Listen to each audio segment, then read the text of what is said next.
वैशाली नगर में रिकेश सेनला भाजपा प्रत्याशी बनाए के स्थानीय कार्यकर्ता मन करत हैं विरोध।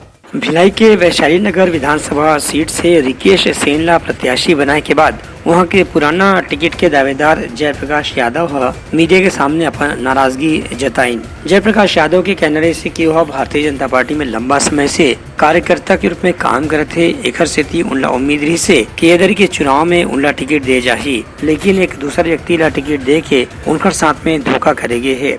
विषय प्रत्याशी मुझे बनाया जाए ये नहीं, विषय है भारतीय जनता पार्टी के किसी भी कार्यकर्ता को प्रत्याशी बनाया जाए। इस बात को लेकर मैं शीर्ष नेतृत्व से करबद्ध प्रार्थना करता हूं कि एक बार पुनर्विचार करें जो निर्णय वैशाली नगर विधानसभा में लिया गया है और अपने निर्णय को बदल दे, क्योंकि इस निर्णय के बाद भारतीय जनता पार्टी का कोई एक कार्यकर्ता मुझे बता दीजिए जो खुश है।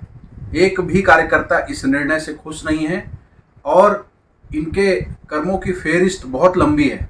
मैं उस पर आगे चर्चा करूंगा, पर मैं ये बताना चाहता हूं कि हमारे विधायक जी जो हम सबके नेता थे, विद्यारतन भसीन जी, जीते जी, उनके घर के सामने उनकी अर्थी निकालने वाला कोई है तो यही व्यक्ति है।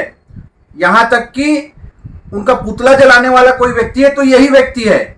भारतीय जनता पार्टी के कार्यकर्ताओं को, पार्षदों को ठेंगा दिखाते हुए कांग्रेसियों के गोद में बैठकर इठलाने वाला अगर कोई व्यक्ति है तो वो वही व्यक्ति है जिसको भाजपा ने प्रत्याशी बनाया है। उनका कहना है कि भाजपा से टिकट नहीं मिलने के बाद दूसर अलग अलग दल के कार्यकर्ता और पदाधिकारी मन घलो उनसे लगातार संपर्क करत है।